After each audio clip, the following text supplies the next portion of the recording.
Pode perguntar. Página 17, culturologia. Queria que você explicasse um pouco mais sobre a cultura da cosmoética decisória.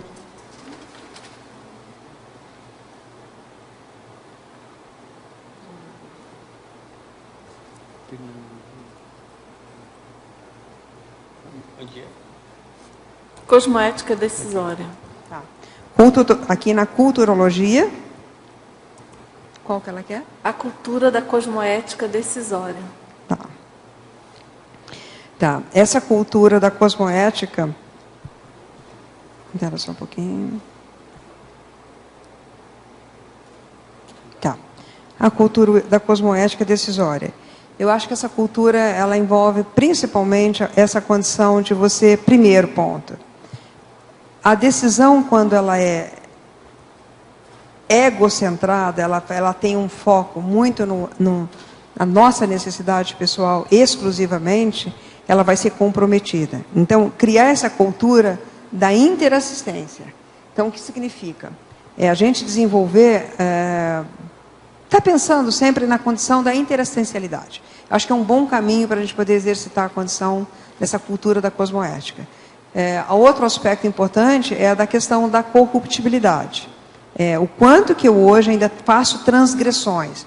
Por exemplo, a minha experiência mostra muito, assim, vou colocar o aspecto, por exemplo, da autotransgressão. É um detalhe, mas às vezes a gente não observa, que é o quanto que você acaba transgredindo os seus limites pessoais, transgredindo, por exemplo, o que é essa autotransgressão que eu digo?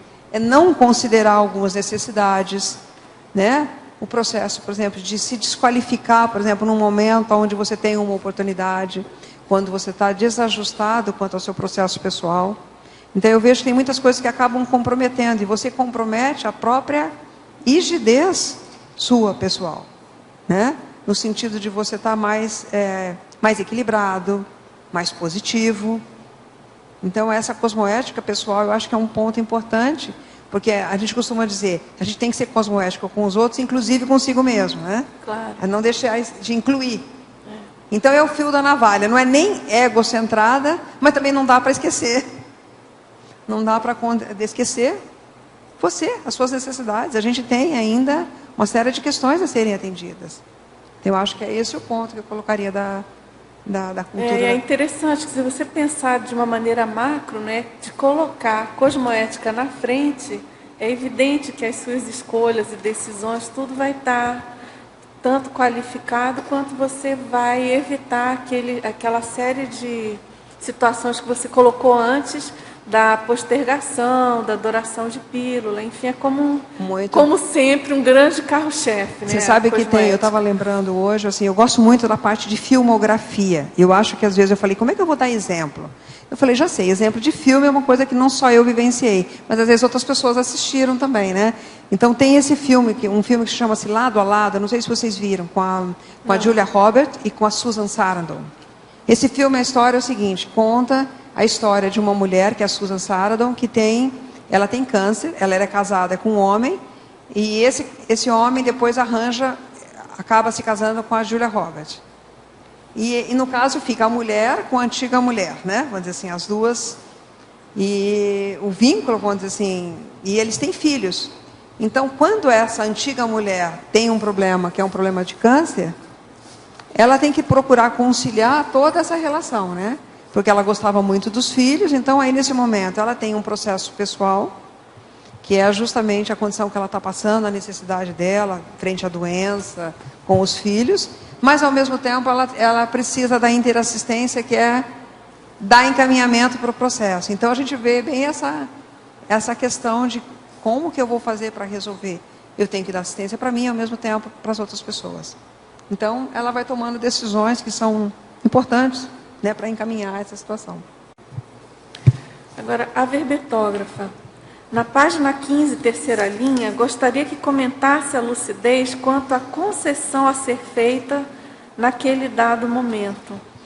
Tá. A lucidez da concessão aqui, no caso,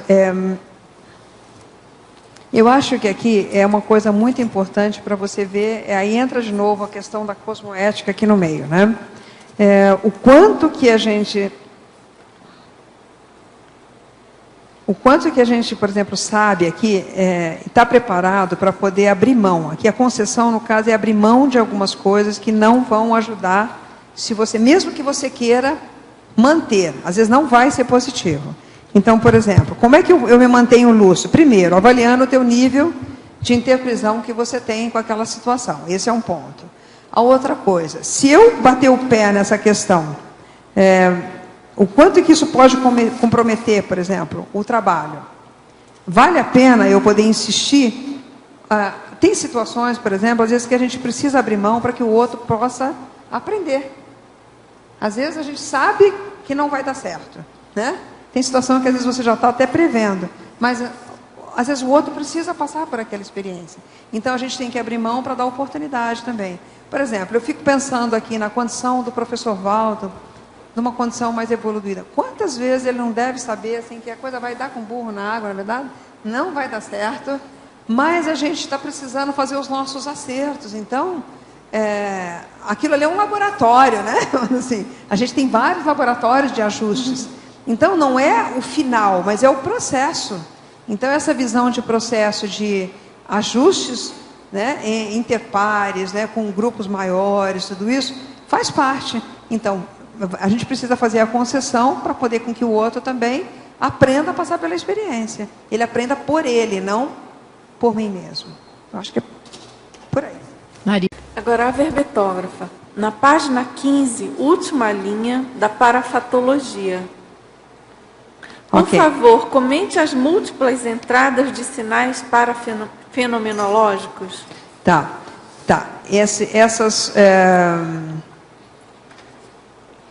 As múltiplas entradas de sinais parafenomenológicos.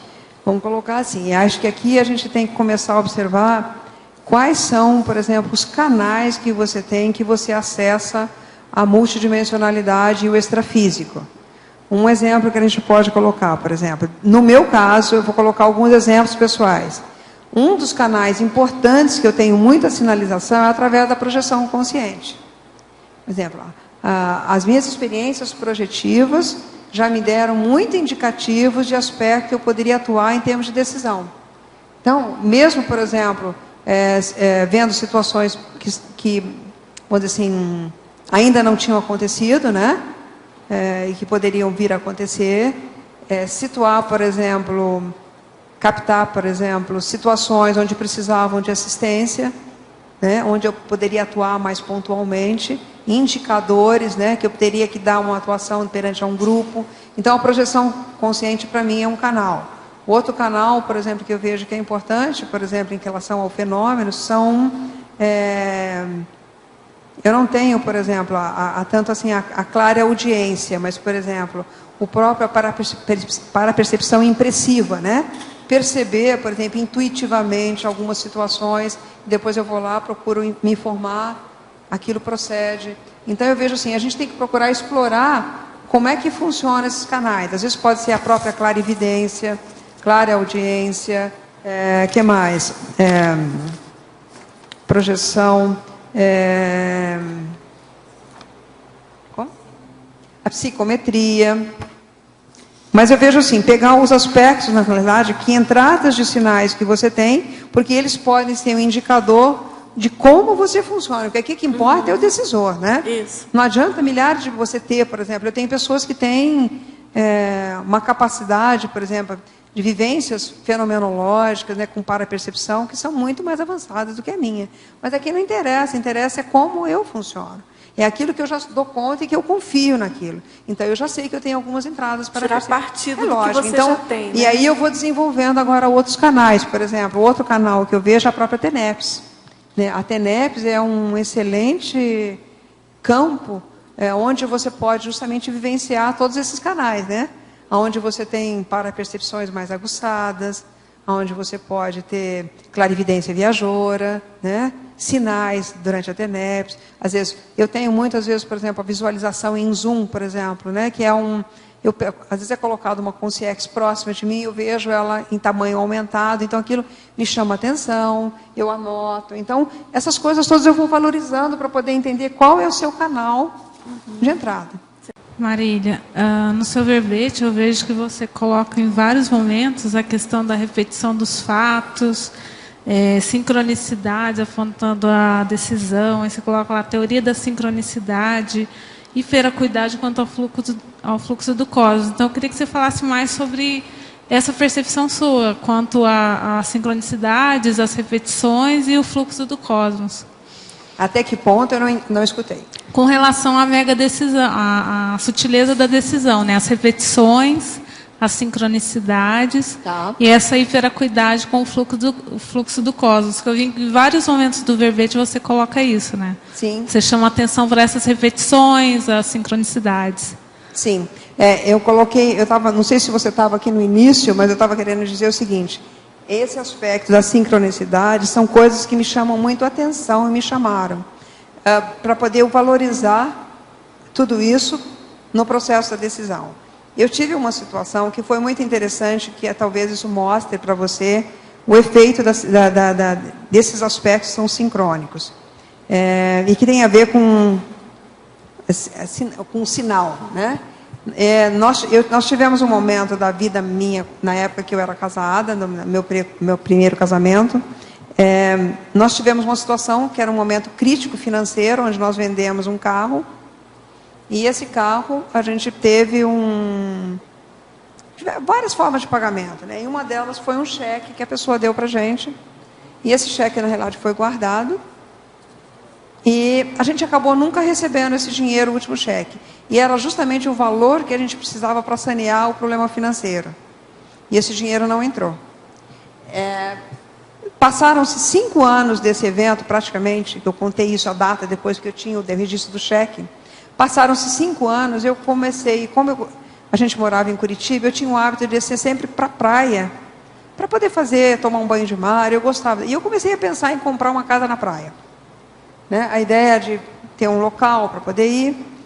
E aí comecei a abrir o jornal e procurar no jornal anúncios de casa para poder vender.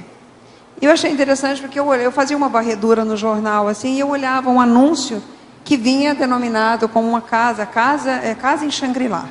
E tinha lá o nome da pessoa. E naquele momento que eu abri o jornal, era uma coisa muito interessante, porque eu olhava os anúncios e meus olhos iam direto no anúncio dessa casa. É como se eu tivesse uma varredura assim, sabe? O olhar batia naquele ponto. E eu comecei a ver que aquele anúncio se repetia no jornal. Aí eu liguei para a pessoa. Eu liguei e falei, eu gostaria de saber a respeito da casa. Quando ele atendeu o telefone, eu fiz um reconhecimento de voz. Ele gostado, parece até que eu conheço essa pessoa, né? E ele começou a me explicar o que era. E eu peguei aquele anúncio e comecei a falar com o meu ex-marido. Vamos ver essa casa. E ele, mas que bobagem, você está pensando só em casa, deixa isso para lá. E eu, com aquela insistência, o negócio da casa. Conclusão da história. Acabamos decidindo ir até lá. E eu estava com uma sensação, assim, quando eu estava indo no meio do caminho, de que aquilo era tudo muito conhecido para mim. Eu sabia até o lugar onde o cara morava, sabe? Assim, parecia que eu ia tudo no faro. Quando a gente chegou na casa da pessoa, que ele abriu a porta, ele tinha um álbum de fotografia, assim, no braço. E quando ele abriu, eu fiquei olhando para ele, assim, e na minha memória começou a rebobinar, passava todas as... Gente, eu conheço essa pessoa. E daí quando eu lembrei, eu falei assim, gente, é o cara do cheque. Nossa. Eu falei para o marido, assim, é o homem do cheque. Ele ficou tão nervoso que ele deixou cair a pasta no chão. Assim, né? E aí, quando eu entrei, olha, assim, eu falei, essa foi de barba, cabelo e bigode, né? Porque aí a gente entrou e ele tremia, assim, com o álbum. E aí, quando ele sentou, que ele abriu para poder mostrar a casa, o que tinha na fotografia na frente da casa? O carro que a gente vendeu. Nossa. E nesse momento, gente, foi uma coisa tão gozada, porque eu tive uma reação, assim, simplesmente muito boba, né? Porque eu não parava de rir. E o meu marido falava assim, para de rir. Eu falava, mas eu não consigo. Porque daí eu comecei a lembrar de toda a trajetória que aconteceu, do sinal, sabe? Veio tudo como se fosse uma visão em bloco. Tudo que estava acontecendo. E eu perguntei na hora, o que eu tenho que aprender com isso? Né? Eu nem estava muito preocupada com o dinheiro que eu ia pagar, mas eu fiquei pensando, falei, o que eu tenho que aprender com isso, né? Eu estou na frente dessa criatura aqui, eu não acredito, né? Pensei comigo. E a gente foi em casa, peguei o cheque, olhei, né? Então era uma situação, para mim foi uma situação educativa que me fez valorizar a importância da gente entender os sinais multidimensionais da lógica, que é uma lógica totalmente diferente do que a lógica intrafísica. Ela não funciona. Se eu fosse olhar, eu não ia dar valor para aquilo ia passar. Né? Passar de liso e não... Então, assim, eu fui observando as sincronicidades dos fatos, a ligação, as informações, tudo que estava acontecendo naquele momento, né? Eu já estava passando um período que a gente ia perder aquele valor dos... Enfim, tudo isso foi uma conjuntura de fenômenos. Mas eu estou ilustrando isso, assim, que foi um dos aspectos depois que eu comecei a valorizar sinais. Entendeu? É assim que eu comecei a dar valor nas coisas que eu percebia, não deixar de lado.